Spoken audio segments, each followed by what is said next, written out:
The phrase spaceship Earth is commonly used today, indicating greater global consciousness. Its author, Buckminster Fuller, is our guest today. He is known throughout the world for his innovations and insight into our universal existence. You will learn that your future is not the bleak, frightening devastation painted by the doomsellers, but rather an incredibly exciting blend of energy and resources, the yellow brick road to greater awareness and creativity. Welcome to Psychic Phenomena of the World Beyond. I am your host, Damian Simpson, and we will be in conversation in the next hour with Buckminster Fuller. Welcome. I have been so excited about interviewing you that I must explain to my audience so they'll understand me in the next hour. I feel like a kid in a candy store. After reading your material, you know so much about so many things. And in reading your biography, I read that at the age, I believe it was 32, that you decided to do your own thinking. Would you explain that a little bit, what brought that about? Well, in my childhood and my school days, the older people from way, way back showed that they were confidently convinced that the celebration of young people was absolutely unreliable. My father died when I was quite young, and my mother would say, "Darling, never mind what you think, listen, we're trying to teach you." And she sacrificed a great deal to send me to what she felt was a good school. It did rank very high as really Harvard's highest scholarship preparatory school. And there they said, "Never mind, young man, what you think. Listen, we're trying to teach you." And all my contemporaries were being convinced that that was so. And because our thoughts were often quite different from what we were being taught, we assumed that we were just sort of freaks, that we had to live with ourselves. And so I saw that there was also, we were being taught that, whereas our grandmothers had told us all about the golden rule and very lovely ways to behave, and you'd enjoyed your sensitivity as a child, just looking at the flowers. We were being taught, you got to get over your sensitivity, life is tough. Mm-hmm. And it's not enough to go around, you're going to have to deprive somebody else, you're going to have to be selfish. There was a game, apparently, that you're going to have to play. Because I knew how much my mother loved me, and I felt my teachers, my friends, and they were all telling me never mind what I thought, I tried very hard to play the game and not pay attention to what I thought. I did my particular group, lifetime group, but I came into Harvard in 1913, in the class of 1917. Out of 700 in that class, only 45 were there for graduation because everybody's off in the war, World War I. So I did very well in the Navy. I learned a game, and so they had a game that was even better spelled out than the everyday business world. And so I did very well, and I didn't have to. I got to have several commands and had some very high responsibility positions, but I didn't have to make money with my boat. All I had to do was run my boat well. Mm-hmm. So when I came out of the Navy, and I had gotten into the qualified and became a regular United States line officer, USN. And I was the first child born during World War I, got spinal meningitis and then infantile paralysis, and we had to fight for her life until she died on her 4th birthday. Just before she died, I was ordered to the Asiatic station, and I couldn't leave my child, so they let me resign from the Navy. I came out of the Navy, and because I had done very well in it, because I had gone to school with rich boys and Harvard rich boys, even though my family were not rich, I found that my rich friends wanted to back me when they found I would like to go into the building world when I got out of the Navy. And I did get 5 factories going to producing materials for these buildings, and I did get 240 buildings up between 1922 and 1927. It was in 1922 that our first daughter died, and so the years of really tremendous sorrow, and I was working terribly hard to do a good job, And I would work very hard all day, drink hard at night, and came then to 1927, and our second child was born, all absolutely healthy. And that was a very extraordinary moment. And just at that moment, I got to the point where I had lost all my friends' money. They had all backed me.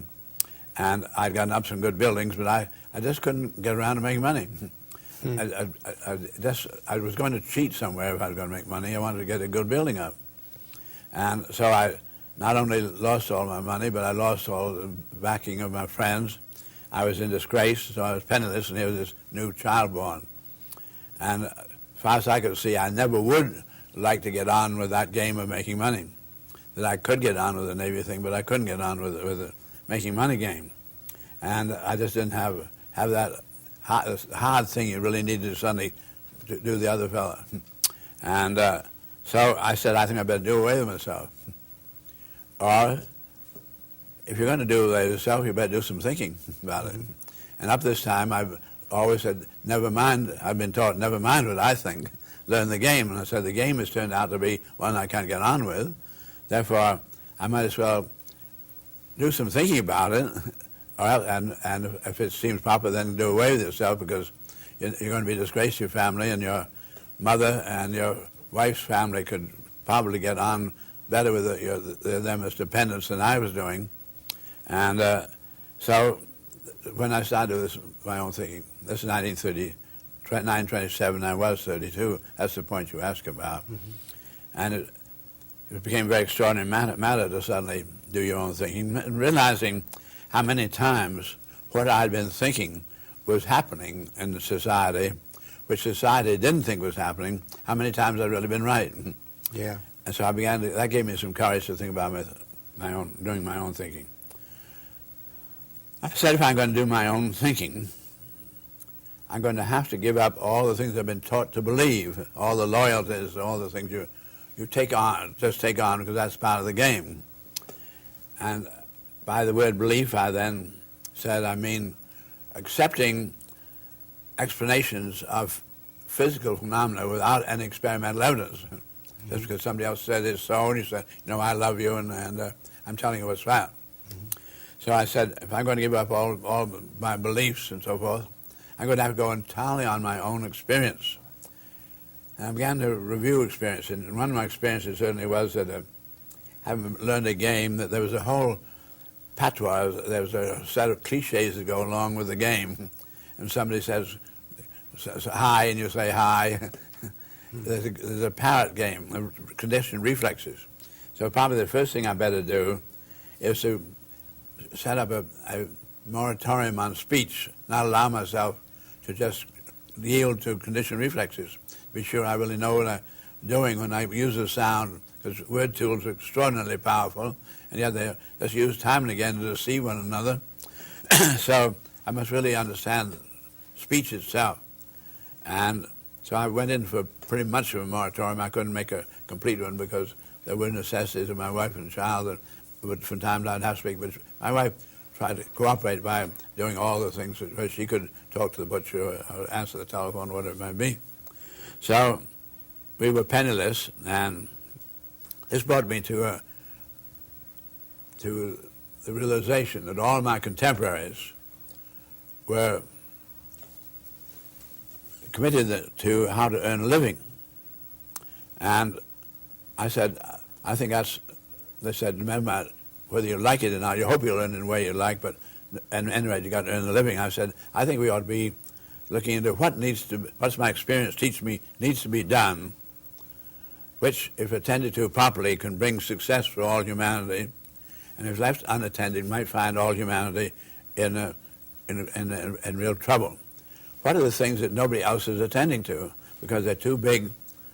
I saw all the great nations, all the political systems were dividing up. 150 nations are dividing up about 1/8 of the earth, which was propitious for support of life. They were looking out for themselves. Nobody's looking out for the total spaceship Earth.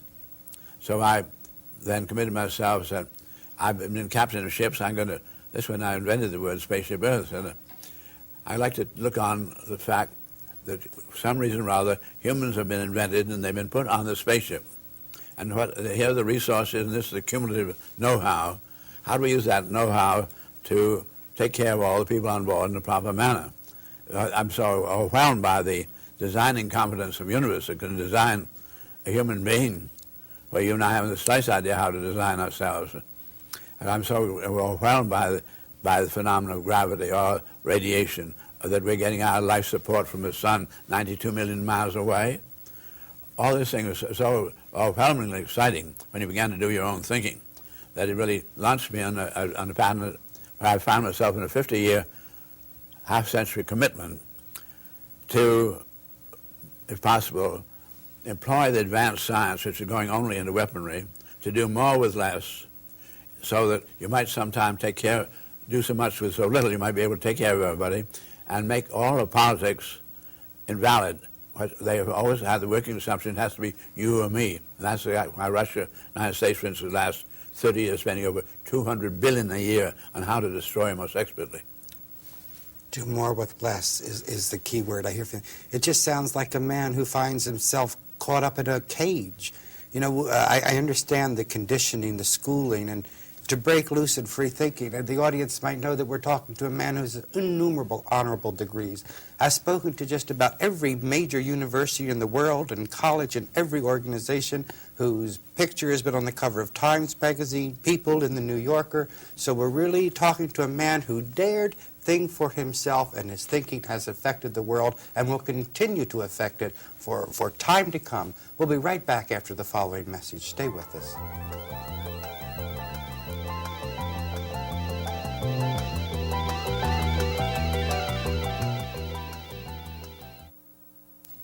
You started by saying that you wanted to commit your life as it is now to humanity, to making the planet a better place to live. I want to go back to the first segment where you state that you did not speak unless you were spoken to, and you answered what you were asked. This made you aware of the power of your word. I would imagine, I spent some time, so you would understand me, in a cloistered monastery, where one does not speak, there's no radio, there's no television, there's no communication with the outside world. And the minute one stops communication with the outside world, communication with the inner world begins. Now, it is very difficult for the monastery I was in to be aware of the fact that I was communicating with an inner world with ideas and thoughts that did not fit, as you said, the game pattern. Okay, in the building industry that you were in, now that you are coming forward, doing your own thinking, because, as you said here, obviously you had nothing to lose. You were penniless. The point is whether you should take your life or not. Every man that I've interviewed, or woman, that I totally respected, have always faced that experience of taking their own life. And I would even admit to including myself. There comes a point where you deal with the world, you know the world's thinking, you cannot relate to the experiences within the world, and it's either better to either play the game or get out of the game. But that always seems to bring a rebirth experience, a reborn experience again. I think scriptures say, be born again by the renewal of your mind. Would it be fair to say that of you, that you were born again from this period by the renewal of your mind, bringing forth your own thinking, your own innovations? I say that as a retrospective statement. Mm-hmm. At the time, I said the only validation of my not doing away with myself would be to turn all my experience entirely over to others and not ever again work for me. Mm-hmm. If you're really going to be thorough about that. But that is what I want to be so thorough it's really about. a powerful commitment. Yes, because there's where a lot of people today, Mr. Fuller, do not understand what they can do with their life and have no reason for existence. And I think that in the simplicity of your statement, you're telling people what to do that don't know what to do, is to, if you're going to keep on living, then turn your life over to the benefit of humanity. Turn it over to some good. There were complications that go beyond what you're saying here, or just making a commitment. Mm-hmm. Number one, I was 32. The life insurance companies' prognostication for individuals, males born in 1895 when I was 42 years of age. That's life expectancy. I was 32, so I only had 10 years to go by the average. And I said, what can a little individual do in 10 years with 3 billion human beings on our planet? Obviously, I'm not going to get anywhere asking people to listen to me. That's just exactly when they don't listen. That's one of the things I really have learned. Mm-hmm. The only way I think I can ever be effective on behalf of human beings is that if you're doing your own thinking, to realize the way you and I are designed, the way you and I behaved, is completely the consequence of the environment we find ourselves in. We're in the biosphere. The biosphere on this particular planet. All organic biological systems are average 50% water. Human beings are 60% water. Water freezes and boils within very small limits. If you went outside of our biosphere, you'd immediately freeze to death or burn up. So I said, the way we behave is then this environmental control, and we eat these things because they're available. We don't invent them. We breathe this air because it's available. And so I said, any way in which you and I alter using principles that are operative in the universe, which our minds are able to discover, as for instance the lever, where suddenly one man can lift what took 20 minutes to lift before, where you can do a whole lot for others with a scientific principle. With whatever extent I employ principles which are operative in the universe to alter the environmental conditions for humanity, to make it more favorable for the survival of humanity, this would bring about a spontaneous behavior. If I build a bridge where there's a roaring gorge, where there's life support on the other side of the roaring gorge, and people have been risking their lives trying to swim across the gorge to get what society... If I build a bridge, I don't have to say anything, everybody just uses the bridge. So that I would commit myself then to producing artifacts and not trying to reform the human beings, but to take part in nature's own evolutionary reforming of our own environment by virtue of using of these tools. So I was then committing myself to try to do something for all humanity in 10 years with tools, and not by any political persuasion. I was completely apolitical. I said, all right, this means then I'm going to need a great deal of capital capability, machinery, resources to produce the tools, and then certainly in quantities that are going to affect all humanity. I have absolutely no money. There's nobody to tell me to do what I see. How am I going to be able to get on? I'm penniless. I've got a dependent wife and child, which means I'm going to eat tomorrow.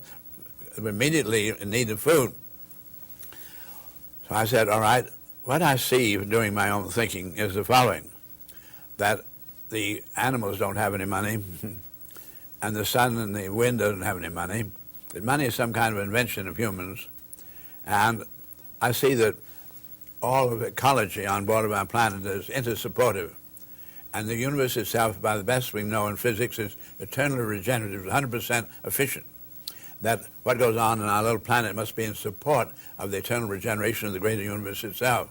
So I said, I see ecology is interregenerative, and it could be that if I understood what human beings are here for on our planet, what we're supposed to be doing in the local universe, if I were then to undertake to support and make that a success, to make the human beings a success themselves, to get rid of the has to be you or me earning a living idea, get that out of the way. If I could commit myself to that effectively, it might be that nature would support me just the way she has the hummingbird supporting this other little nest and so forth. So it needs then a commitment to doing a big task on a working assumption of absolute faith in the integrity of the universe itself. And there's a greater intelligence operating in the universe than that of human beings. And that if you'll commit yourself to a faith in that, you may find that you can get on. But somebody has to make an experiment. And you're ideal for it because you are penniless and you do have the dependence. So my wife was game to try it. So this is what we did, commit ourselves. So that's now 52 years ago. And I have been able to get, I have over 200,000 geodesic domes around the world today. I've gotten out a great many books. I've been able to produce a lot of artifacts for a better way of seeing the Earth and a better world map, things like that. And I've had to say that only the impossible happens. I've been up against miracle after miracle. Just when I need things at the critical moment, just the last critical moment, then I have what I need. It's been this is sort of appropriate kind of information to come on your kind of a program where we're really talking about some of the great mysteries of the universe. So to me, I have then found apparently doing what needs to be done. When I was not doing what needed to be done, when I was doing the wrong thing, I would come against a stone wall and we would not be successful. When I was doing the right thing, so and continually having to use my intuition, say, which is the right thing? If I stop here, or maybe I should have been going over here.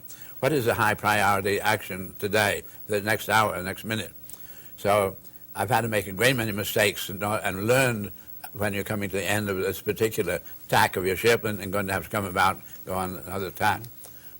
I think that would be the very essence of what you would be interested in talking with somebody like myself. I hear you talk about faith as a prerequisite for free thinking. I cannot tell you how much I am impressed with just that idea, because we all consider ourselves free thinkers. We all like to think we're free thinkers, and we don't know why it doesn't work for us. Obviously, it has worked for you.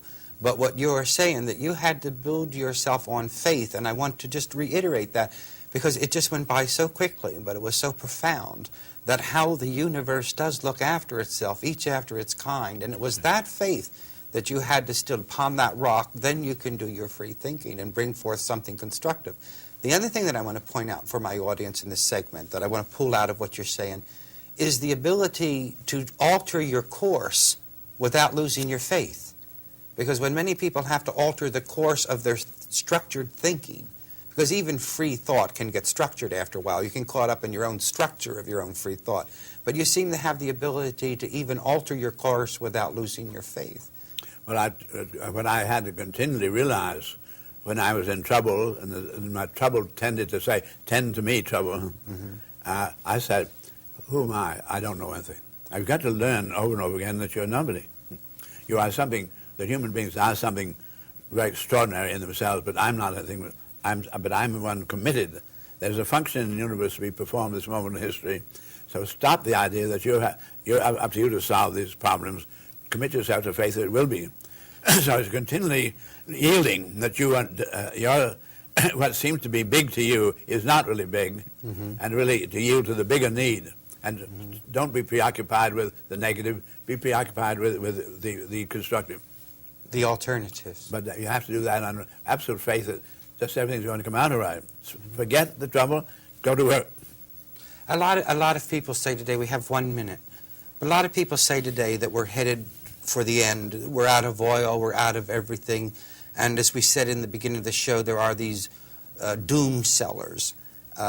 I would be so bold to make a statement, not to put that statement on you, but religion has become $1 billion business on televangelism in this country, selling doom.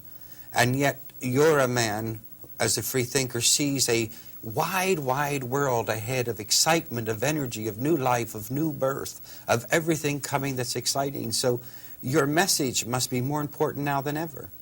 One of the most important things in my commitment was that I never become the head of a cult. That I must always just remember, it's just a little me. I'm not a special Messiah. Well, there you hear it. When a man, as you said, people will use the bridge if you don't tell them it's there. We're in conversation with Mr. Buckminster Fuller, and we'll be right back. Stay with us.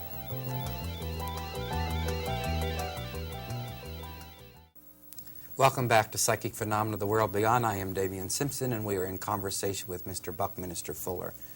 On the onset of the show, I was telling Mr. Fuller that all night I felt like I was a kid in a candy store with a penny, and here was this whole case of candy, because you have used your mind and your ability for free thinking to look into so many things, not only the universe, but on the way in the car I was reading a paper that you were doing on mammals and prehistoric man and how the family unit developed, and I figured that when I was a kid in a candy store, and after I paid my penny and I got the candy, and I went outside and I tasted it, I always wished I had taken the other candy. You're the first person I talk to. It is not a disappointment. I spend my penny and you sure do deliver the candy. It's like eating a whole plate of fudge. I want to just the audience to slow down for a minute.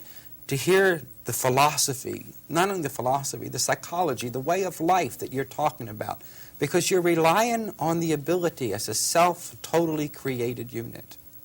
I'd like to speak to you a moment about the domes, because the domes seem to be a very important part of at least your publicity or what goes before you. What brought about the construction of the geodesic dome and its importance to you? When I told you that I had committed myself to solving problems with artifacts and not by social reforms or religious rules. And so one of the commitments then was to employ the most advanced science that was only going into weaponry prior to the home front, to see if we couldn't do so much with so little in the environment of the life that you might be able to take care of everyone. And that did end up in the geodesic structures, which do vastly more in the way of environment control than any other form of structure in the universe. In fact, it's such an important form that you find the protein shell of all the viruses with the DNA, RNA control of life are inside geodesic spheres as a protein shell. So nature is using this for her most precious information control is using the geodesic. I didn't know that. I built a great many geodesic domes. They've been photographed, published a lot. And when I heard from a great scientist in England, Dr. Klug, who was at the Birkbeck College in London University, and he wrote me about having read and seen pictures of the geodesics, and he said he was investigating with the X-ray diffraction the protein shells of the viruses while these other people were going on with their discovering the DNA, RNA, and so forth. And he said that the mathematics of the X-ray diffraction photographs indicated they had some kind of nodes that were similar in their arrangement to a geodesic dome. So I was able to send him the numbers of the nodes would always be what they call frequency of modular subdivision of the total system to the second power times 10 plus the number 2. About 5 years later, the virologists had a world meeting in America down Long Island, and they published on the front page of the New York Times the fact that my formula had explained the protein shells of all the viruses. But the point was I had found it mathematically how to do the most with the least, and so it came out pure logic that nature was also using the same thing, because I found it mathematically. Nature had the mathematics itself. Anyway, that's enough about that for the moment. That was the point. And incidentally, about publicity, I've never had any publicity agents or anybody. I don't have any agents of any kind. Nobody's allowed to promote around me. Yet, in our archives in Philadelphia, we have during this 52 years of project, there are over 34,000 articles written about my work by somebody else, which have just come naturally because what I was doing was attending to what needed to be done. I'd like to go back more right now to what we were talking about a little earlier, and the commitment to of a human being as an experimental undertaking to see whether if you did what nature wanted done, you would find yourself getting on instead of doing what the system said you ought to do. And that because that had not been proven, I now represent a 52-year demonstration that apparently it can be done. I'm not saying to anybody, you just peel off from the system. I'm saying that you have to see something needs to be done that nobody else is attending to, which is going to take a whole lifetime, and commit yourself to it then. That's all right. Because the minute anybody else starts to do what I am doing, I walk away from that. All I want to be sure is being attended to. Now, I also want to come back to that faith business, because what I said to myself when I began to do this thinking and realize that if I was really committing myself, and I would be supported by nature, and I was committing myself to trying to make human beings a success, I'd be in on the great design of the universe itself. You would unwittingly come into knowledge that very incredibly important, of utter importance, actually right in the universe's own problem solving. So I said, can you be trusted as an individual if and when you begin to find you're admitted to great knowledge and you begin to apply it to solving problems of humanity, are you confident that when that happens you won't suddenly be Mr. Big? Yeah. Can you really trust yourself to always remember you were a throwaway? The only reason you're doing this is you're a throwaway. It's not you personally at all. You're demonstrating what any individual really could do if they're not overwhelmed by the system. And really become completely inspired by the integrity of the greater regenerative universe itself. So I really am glad to say here we are in the air, that I have found myself trustworthy, that I have not committed myself, allowed myself to, as I said earlier, be a cult leader and never to get out making money. Enormous amounts of money come my way today. I don't never ever try to do anything about money making or saving it. All of it must go immediately back into research, so that for the last 20 years I've been able to command enough credit to do about $250,000 worth of research and development each year. That's when you're really knowing your way around, can be tremendously effective. So I've been able to get an enormous amount of technology realized by virtue of this. I like very much being with you, and there was something I put in the fourth part of my book, Synergetics, which is my discovery of nature's own coordinate system, which science is not using, and science is using very esoteric, very awkward and mathematical language that 99% of humanity can't understand, all on assumption that we are in a flat world going to infinity and x, y, z coordinates, perpendicular, parallel, were all logical, etc., etc. Nature is not doing that. She's doing things divergently in radiation, convergently in gravity. She grows this way. She doesn't go parallel and perpendicular. And so I have found it, and I did publish it. In the foreword of that, I put the words, dare to be naive. And really, the thing that really makes it very pleasant being on program with you, I saw really committed to being daring to be naive. That's the only way you'll ever learn anything. You made a statement in your book that you have to remember, I don't know if it's in your book, it's in my notes, that neither you nor I know anything about everything, that we really don't know all there is to know about anything. We must approach it that way. I like what you're saying about remembering.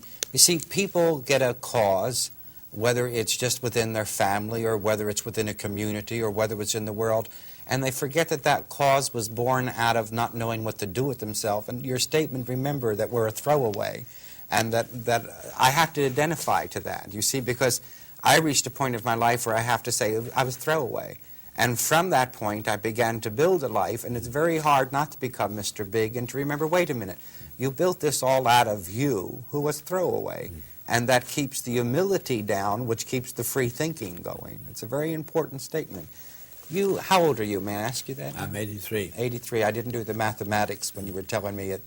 I have now the capability to say certain things because I became a comprehensive student of what I called a world inventory of resources, human trends, and needs.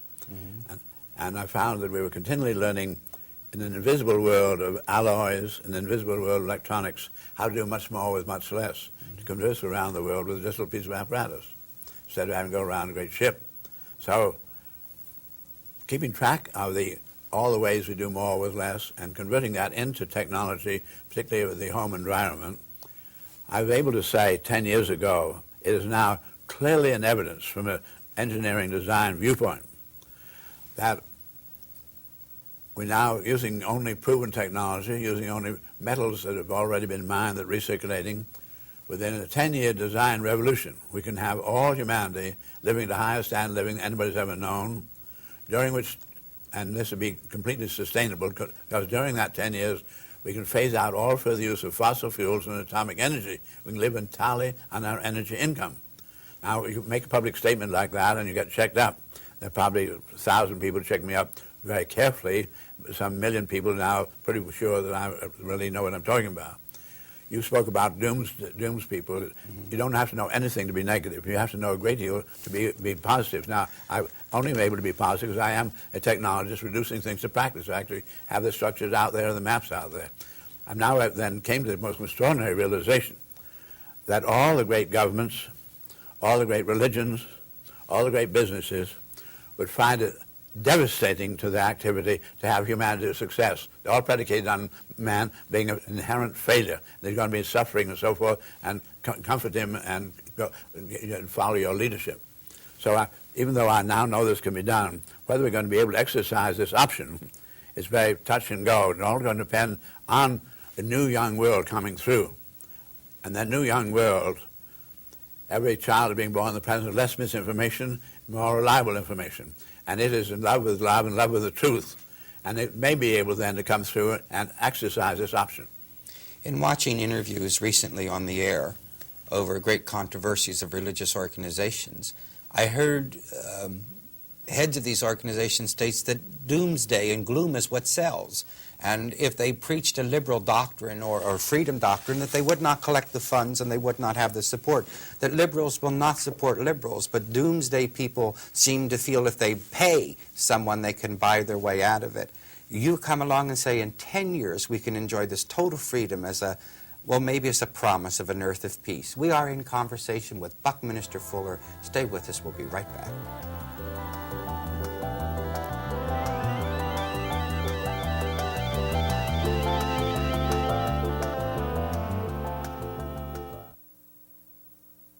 Welcome back to Psychic Phenomena of the World Beyond. We are in conversation with Mr. Buckminster Fuller. And during our break, you said that you would like to say something at the opening of this segment. Well, before I get to saying what I wanted to say, I have listened to your commercial, and I'm usually very annoyed by commercials. Mm-hmm. And I saw that you felt it sort of was off our course. Mm-hmm. It really wasn't, because I think if humanity, I now know humanity has the option to make it on our planet, which means we'd come to a point where nobody's having to earn a living anymore. It does not have to be you or me. We're in for a new chapter of humanity in the universe. And it's going to be something very different to look at, and we will talk about that. But I think humanity is now in what I call a final exam as to whether we qualify to stay here. And I'm not talking about political leaders. I'm not talking about religious leaders. I'm talking about humanity is having its final exam, whether each individual really is going to warrant humanity staying here. We as individuals are going to be able to do things. That's the thing that's really going on, where we have literacy, which was humanity was 90% illiterate when I was young. Today we're more than 90% literate. Everybody has a vocabulary.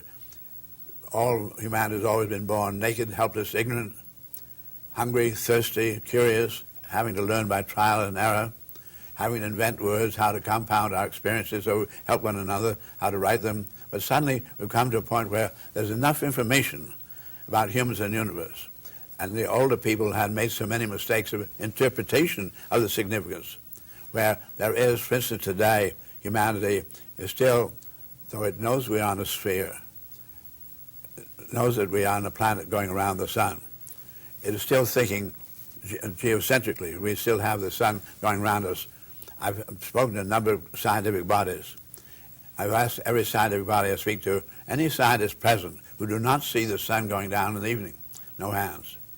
I said, you're 500 years behind coordinating your own senses with your own knowledge. We're living in the conditioned reflex of a flat earth, which is a wide, wide world. Still to say that, four corners of the earth, don't we? Mm-hmm. Still say up and down, which goes along with the perpendicular to the same plane. Mm-hmm. All those words manifest that humanity is now still celebrating hundreds and thousands of years behind our actual knowledge. So I see that no matter whether the little individual is going to have the integrity, once you call this to attention, to stop using the words up and down. You're all using it. The right words are in, out, and around. You go into the moon, into the earth, into Mars. You go out is any direction. But you go out and in, not up and down. Mm-hmm. Now, just go outstairs, just dare to say that for a week. Want the individual to say, not to have some teacher at school. You yourself find out that this is so and dare to commit yourself to the truth as you find it. Mm-hmm. If humanity really gets to the point where it dares to do that, has enough really good information, then we will probably pass our final exam. At the present moment, we are here clearly for our minds, our capability to discover principles operating in the universe, which can only be mathematically expressed, such as Newton's discovery of the law of gravity, of the inter-attraction of bodies, that the inter-attraction is varied as a second power of the arithmetical distances. You double the distance away, You reduce the attractiveness 1/4 what it was, but there will always be attractiveness. This is our great gravity of our universe. So when you know these mathematical laws, human beings have this capability no other phenomena has of access to principles of the universe by which it is designed. We must be here for something very, very important, but where mind must be in control to make up and to dare go along with the truth mind discovers. At the present moment, muscle and cunning are in control of human affairs. Muscle, cunning, greed, selfishness, look out for self. We've paid, amazing, 6 weeks ago, we have 75% of all the television sets in America looking at two men trying to smash their thinking machines. Mm-hmm. We pay those men over a couple of millions of dollars to put on that kind of a show. Mm-hmm. If you and I are really putting some really important kind of knockouts on the ways in which humanity is not going to survive, we're not getting paid that kind of million. That's why mind is not in as yet control. If mind becomes in control, we'll exercise our option to make it. Mm-hmm. I noticed when you introduced me, you talked about up the yellow brick path. Mm-hmm. We were not going up a yellow brick path. We're going up an invisible path. All right. And it's an invisible path into a condition where what we learn, when you use the words in and out instead of up and down, you will then bring in the world of electronics, where you learn you can tune in a program or tune it out. When you tune it out, doesn't mean it's non-existent. When you get into in and out, you begin to get something quite new. In this room right now, and any room around the world, any place, there are over 2 million programs going on, any which you could tune in. The fact that you're not tuning in doesn't mean they're there, not there. This brings you really to the mystery, really begin to understand something about life. The life is not the organic system. At 83, I've now consumed over 1,000 tons of food, air, and water, which came temporarily in my hair and my skin, got brushed off. I'm not yesterday's vegetables. I am something that's absolutely weightless, and you're something absolutely weightless. We are great programs of integrity, of a capability to support the integrity of eternally regenerative universe. And we're here for that purpose. And if we're not in support of the integrity of eternally regenerative universe by using our faculties to gain local universe information, to solve local universe problems, then we're going to fail our exams. Mm-hmm. So the big story out here right now is we are living in an incredible mystery. And the more you learn, the more you know how little you know, and the more mysterious it all is. How come? How come the extraordinary integrity of eternal regenerative universe? And the more tiny you are, but you realize you have some of that great mystery in you, and you've got to make it available to others. Now, I would say, I'm talking about a universe where we're going to realize for the first time what man thought of as physical is not physical. He made the mistake long ago of saying animate and inanimate, but both are physical. Animate was warm, soft. Inanimate was cold, hard, stone. Alive and dead. So then, and we got into biology, and we began to discover within biology there was something called chromosomes and control of design. We pursued that even further, and finally we got down into the virus and got into tobacco mosaic virus and virology in general, and there we found the DNA and RNA control.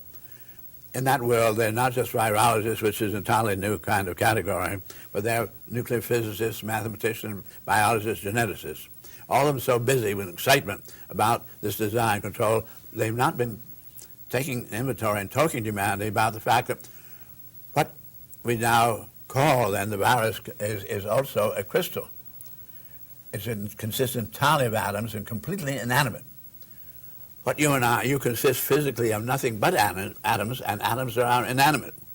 What is inanimate is clearer and clearer. What is animate is less and less clear. But we were all this time saying life is something in that animate, in the physical. Now we've learned by weighing people when they die that whatever life is, no weight is lost. And science says that anything that is physical is weighable, either electromagnetically or gravitationally. What I'm trying to then bring about is clarify anybody listening to us that quite clearly now we know that whatever life is weightless, is metaphysical. It's not a matter of animate and inanimate. The physical is completely inanimate. Mm-hmm. And anything about you and I that's physical, that's not life. You and I are using this telephone receiver, transceiver, but we're not the telephone. After 83 years of life and being a free thinker, are you pleased with the evolution of man? Do you think that man is evolving properly? Are you happy about that? I'm astonished by it. I'm amazed in my life the fact that we really are at the brink of success for all. In the brink of success for all. Then there's just really... Physical success. Physical success. Obviously, in your statement, you believe in life after life then. I told you I don't use the word belief anymore. I am convinced by the evidence. By the evidence. That life is not the physical. Mm-hmm. Therefore, we're all inherently immortal. I have talked to a lot of people, and I feel that I have spent one of the most inspirational hours of my entire life with you. And any part of me that was down or not sure has been reaffirmed and reassured by your presence, and I'm sure that I would tell you that in behalf of the entire audience that has watched this show. And I think all humanity is better for your life, even though you might consider yourself a throwaway. Your throwaway has given our seed hope. This is Psychic Phenomena. We have been in conversation with Buckminster Fuller. May the force be with you, and you know it's with you when you realize you are the force. Till next week, God bless you. You are one fantastic man.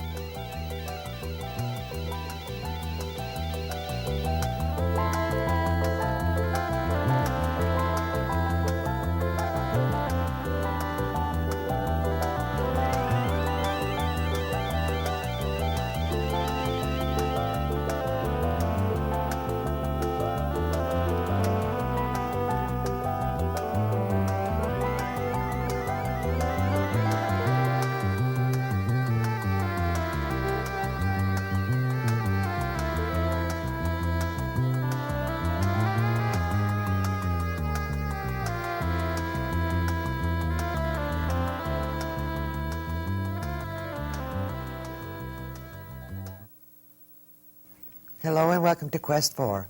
My name is Gene Vance.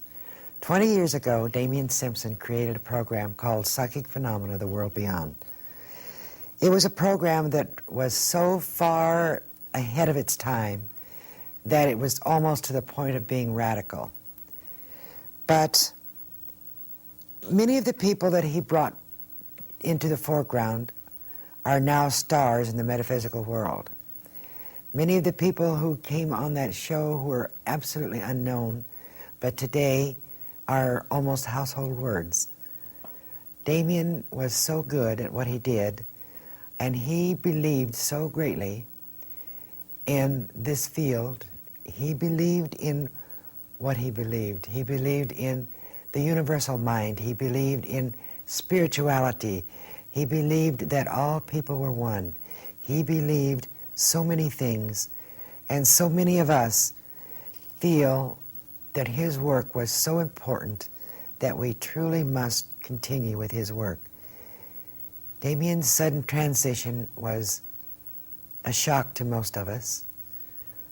To all of us, it was a shock. But we also knew that we must go on, we must pick up the banner, and we will go ahead with all that he has dreamed of. Damien was the architect of the dream, and we are the builders.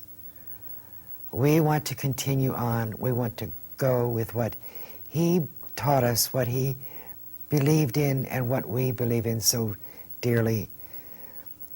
Some of the shows you will be seeing are some of the shows that he did in the early 80s, and they are just as up to date today as they were then, simply because they were so far ahead of their time in that period. The show was sold to New York, and it was such a hit that we just had letters coming in by thousands from people all across the country who were so pleased and so happy to find out that there were other people out there who felt and dreamed and believed the same that they did. Now we had to go on and change the name of the show, make it a different show, because it was sold. Now the show is called Quest 4, The Human Potential. It is still the same principle, still the same idea. still the same belief system, still the search for new ideas, still the imagination that goes into thinking and believing and stretching of your mind. We want to continue on, and we hope that you will continue on with us. Please stay tuned as we go forth with these shows. Thank you.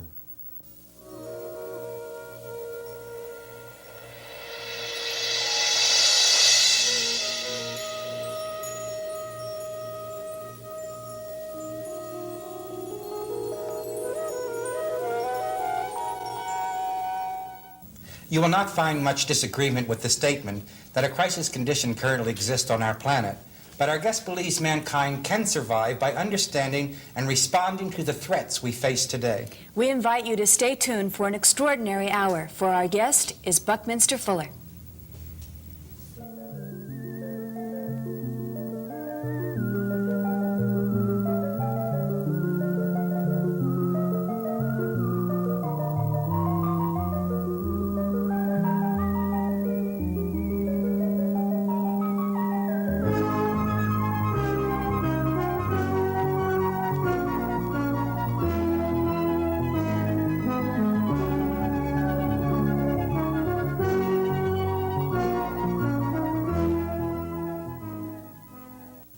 Buckminster Fuller has gained recognition as an inventor, designer, philosopher, and poet, and is perhaps the best-known American thinker alive today.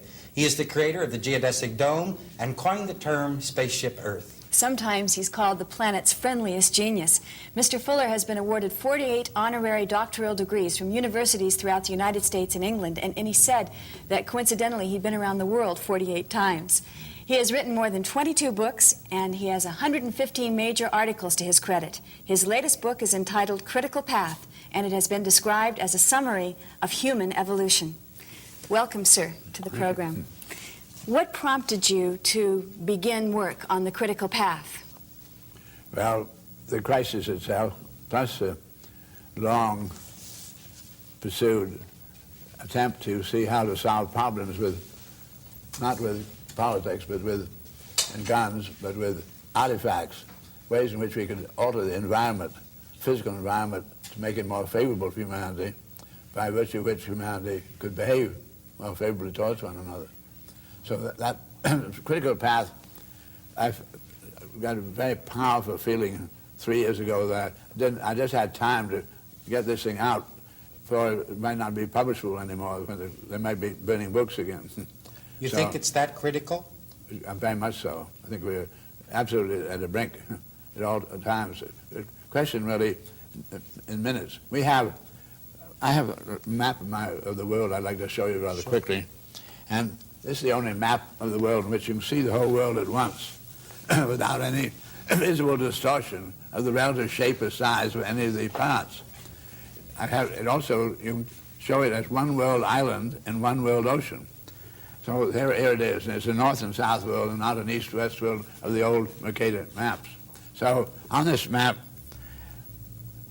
I show 100 little white dots where each is 1% of humanity, where humanity really is. For instance, it's 60% here in China and India, 34% in Africa and Europe, and only 12% over here in the Americas.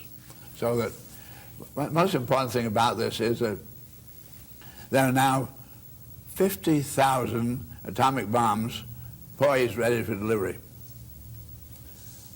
If they went off, if any one of them goes off, there's a computerized retaliation, and they'll all go off.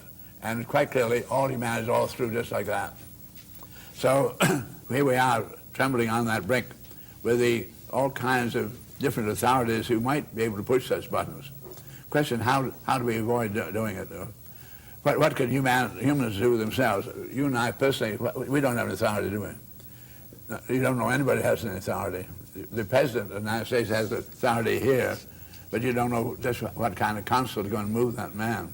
Mm-hmm. You don't know how many other heads of states might push buttons. Anyway, what we can do about it is, as far as I can see, number one is we are I say, how and why were humans included in the universe? That's the next thing.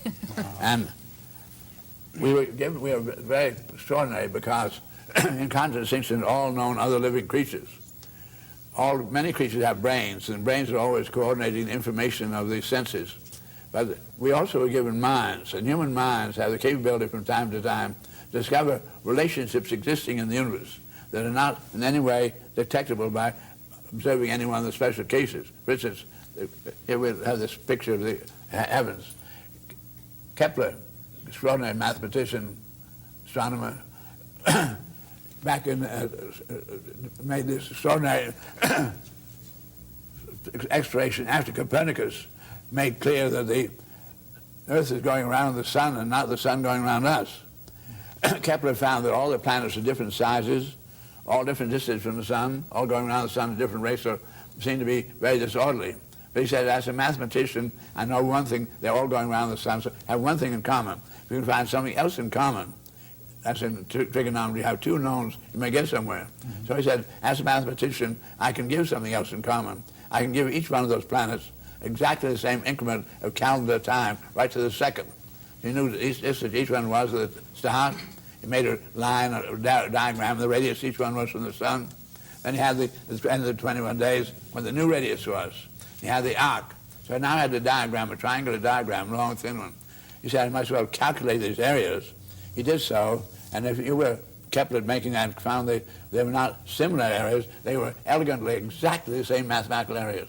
He said, obviously they're coordinated. You can't come out of the same number unless you're coordinating. He said, how can they are millions of miles apart? If they're touching each other like gears, I could understand how they could coordinate. How can they coordinate at millions and millions of miles apart? Enormous things such as they are. So I said, obviously, there's some kind of a tension operating. I have a weight on the string and move it around my head as an orbit, and they are going in orbits around the sun. They're also demonstrating elliptical orbits, and apparently there are times when these planets at different rates bunch more than other times, and they apparently the bunch pull on any one. So they bring about, you want to make ellipses, you have two restraints instead of a single restraint for circle drawing. So Kepler said there is then this absolutely invisible tension capability operating, which comes out later on. Galileo makes experiments with falling bodies, rate of acceleration. Found they were accelerating at the second power of the arithmetical distances being traveled. And then Isaac Newton comes out with a theory that the inter-attraction of these celestial bodies was varying inversely as the second power of the arithmetical distances intervening, which is to say, if you have the distance between the two, you increase the inter-attractiveness fourfold. This is proved to be then correct for what I'm getting at. A human mind has the capability to discover relationships existing between, which can only be mathematically expressed, then absolutely undetectable by our brains. So human minds, we are here for some very special reason. We've been given access to some of the great principles of design of the universe itself. These principles, to qualify as a generalized principle in science, must have no exceptions. And that means no exception means eternal.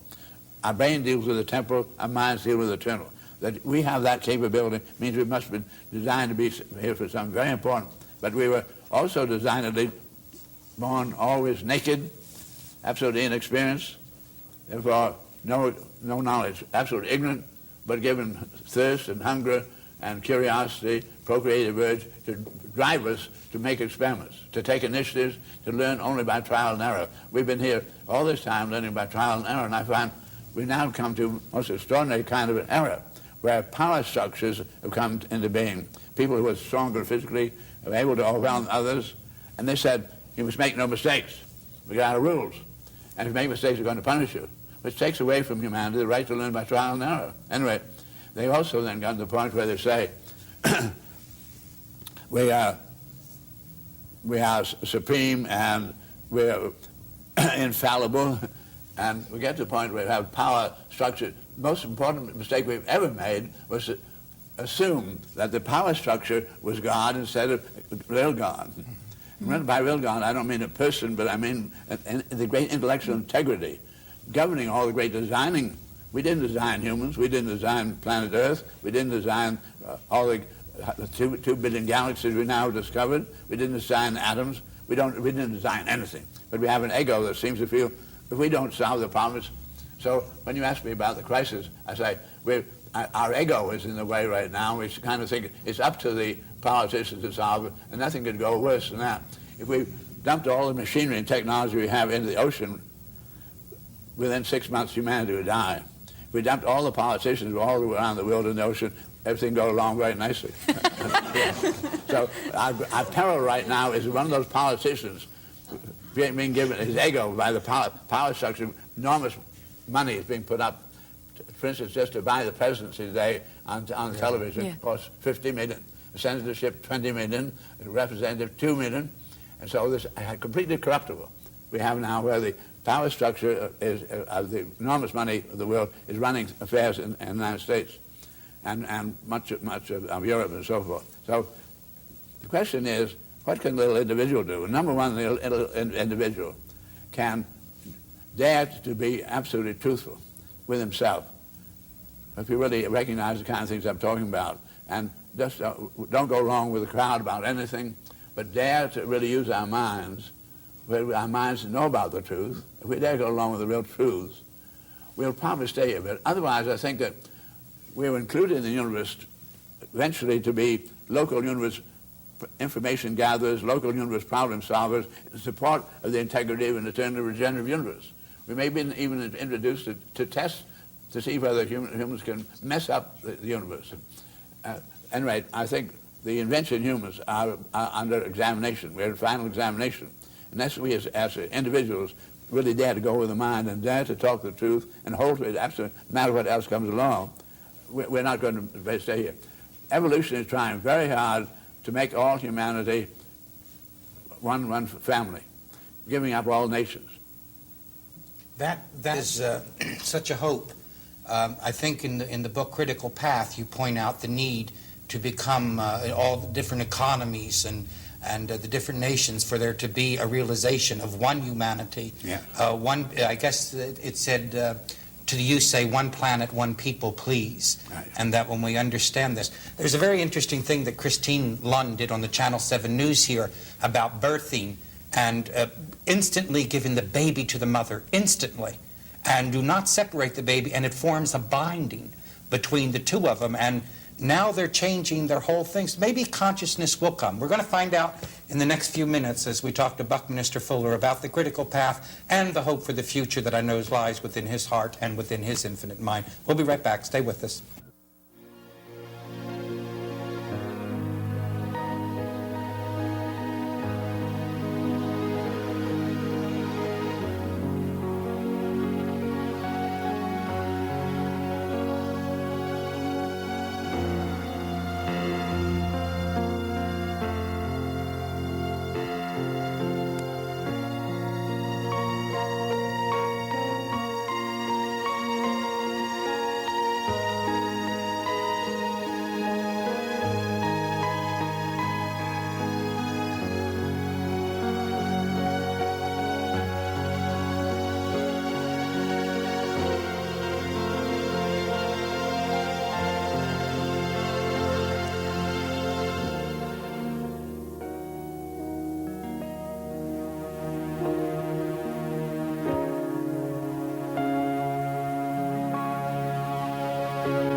Welcome back to the program and to Buckminster Fuller. Mr. Fuller, I'm sure you're familiar with Thurber, the poet and the cartoonist, James Thurber. Yeah. And he has a cartoon called The Last Flower, which is quite popular. Do you know it? It's a picture of a flower, and it says, when all the world wars were over, all that was left was one flower and one man and one woman. And they got together, and they had a family, and then that family had family, and then they created industry, and then they created governments, and then they created armies, and then they had a war, and when it was all over, the last thing that was left was one flower, one man, and one woman. Is there anything in your studies or in your philosophies that points to the fact that this evolutionary process of the world is just one continual cycle of we are here, we are wiped out, a new group comes, and it is wiped out? Or do you believe that we are the group that will continue?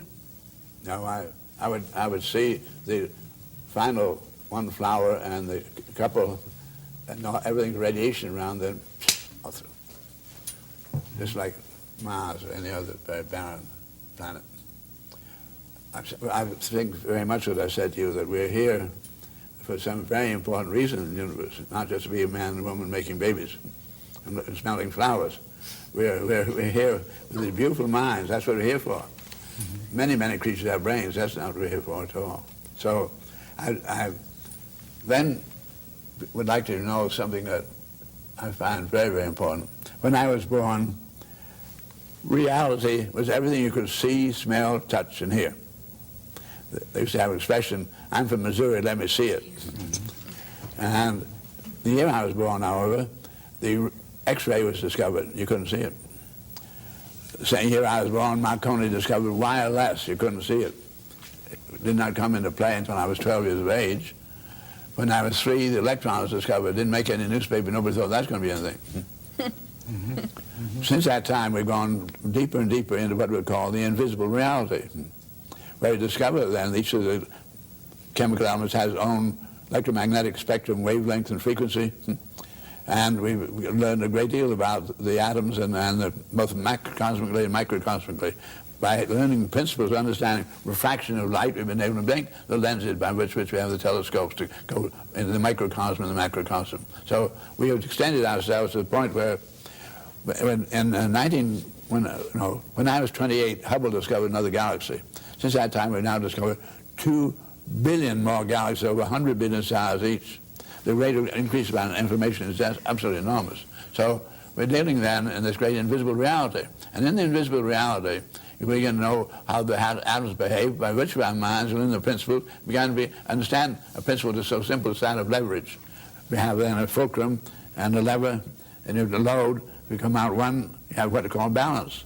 Go out 2 increments, you have 2 to 1. Come way out in under the great lever arm, and you have an 18 to 1 or 20 to 1. All machinery and technology, gears are all made with these principles of what you call advantage, mechanical advantage. Anyway, human beings with their minds having access to these principles are now dealing in a great invisible reality where 99.999% everything is going to affect our lives tomorrow is being conducted in the realms of reality, non-contactable by the human senses. For this reason, the newspaper, the television, what we're doing here, the media can't get people to really understand. And people, we have what they call the power structure, and the power structure way back from just a big man, bigger than the others, has learned then to don't let 2 men big men come in one side, divide to conquer, keep conquered, keep divided. So the muscle people made all the brain people specialists. So we have all these specialists in the blind, invisible area, so this invisible man can't see what's going on in the other one. So today, society doesn't realize something that I undertook, which was speaking about introducing artifacts which would control the environment. I learned, for instance, as you can, that the Earth is not touching the moon is not touching the sun, and so forth, yet we all held together this invisible gravity that Kepler discovered. And yet we were making all of our buildings brick on brick, compression to compression. I found out where the wire wheel was a great breakthrough. I said, can I find the principles? Sure enough, I've been able then to develop a structure where none of the compression members touch one another. And you might say, what's going on here? I can't quite make it out. It looks very complex. If you have a basketball and you put air in it, and you put a little more air, it gets harder and harder. The molecules of gas don't go to the center and explode outwardly. That would be vibrating. They go cascading around. They hit here, they hit here. They're trying to get out. They keep hitting the skin and caroming around. Now, each one of these sticks you're looking at here is part of that pattern. I want you to think about two swimmers in a swimming tank starting from opposite ends and meeting in the middle of the tank, doubling up their knees, put their feet against each other and shove off from each other. This is what engineering shows. Every action has a reaction. So each one of these sticks here represents a molecule, a gas going this way with the reaction one going that way. They're trying to get out of the system. They're hitting not a vertical blow, but a glancing blow. So this is then the model of what the molecules of gas are doing inside the basketball. And this thing just bounces like the basketball. Now, I found out then how then to enclose space where we're dealing only in tension. The only thing that's continuous there is a little delicate, what we call dacron fiber, the kind you clean your teeth with. It's being held together entirely in tension, like as Kepler's world. So I found then when you do that, you don't have to have don't have all these columns and beams. You have absolutely clear span of space, absolutely unlimited. By virtue of this, all the geodesic domes have all the geodesic domes are made on this principle, and we'll find that I have them. There are now over 300,000 geodesic domes around the world, and they're enclosing space with so little that with using the principles of doing more with less in the visible world, using the right alloys, been able to make it work. Macready made this beautiful Gossamer albatross, where a little man was able to pedal it, fly over the English Channel. None of the newspapers, none of the media has pointed out this is because the materials he used.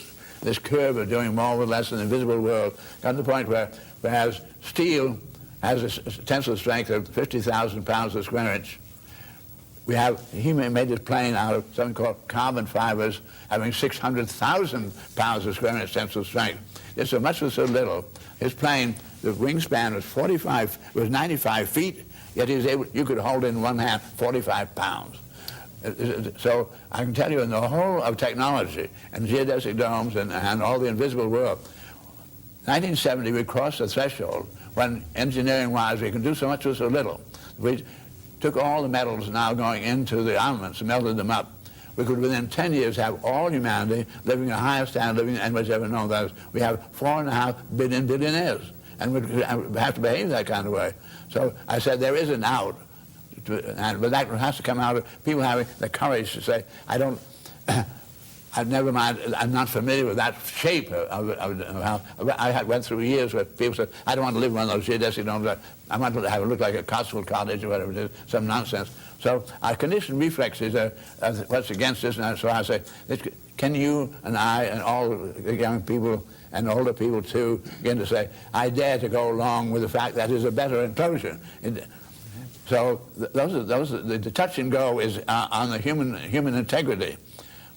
As bringing you back then to the idea we're in the final examination whether we're going to stay here on the planet Earth or not. May I ask you a question before we leave for the audience's sake? Is this the book that deals more with the technology that you're talking about? No, that leads with all the geometries I've been giving you. Okay. There are 2 volumes of that. There's Syngetics 1 and Syngetics 2. Each one's about 700 pages. But thank God, I find this book is proliferating very, very rapidly. Both of them have. Thank And God. this is more philosophy for human evolution, isn't it? It's about everything. It's about speculative history of why we're here on the planet, the kind of thing they've been talking to you about from yesterday to today. Well, as I sit and listen to you, I understand how you got those 48 honorary doctorate degrees. I really understand that. I've always felt that inside of every man was a natural genius. If he'd shut his ears and his mouth for a while, he might get in tune with that natural genius. Obviously, you have. Would you discuss... I'm convinced you're right that every human being is born a genius. Mm-hmm. And the loving fear of the parents that when the child demonstrates some of his genius and really being naive and exploring, they say, don't do that down, you get in trouble with the system. Mm-hmm. So we de-genius very rapidly. And luckily I got undegeniused. I deliberately said I must do so. Didn't you keep silence for quite a while, or is that just a rumor that you were, at a period of your life, you just had nothing to say and said nothing? I had realized we were all parrots, and I'd learned all kinds of cliches and all. Just immediately somebody said this, I had to say, go skidoo, whatever it was. Mm-hmm. And my darling wife is with me here today, out looking at this, doing this. We'll have our 65th wedding anniversary in 2 weeks from now. Wow. And she was willing to let me for 2 weeks 2 years. She did the talking to everybody that had to be talked to, so I could be silent and get over my conditioned reflexes of stupid things to say. Well, as we said in the beginning of the show, that is the most loving genius on this planet, and it would be an extraordinary hour. And I value those 2 years of silence, and that was a great gift of your wife. And I'm sure she joins you in what you're sharing with our planet today. Mr. Fuller, God bless you. Thank you. Sir. God bless you, down people. And to all of our audience, see you next week. Stay in there.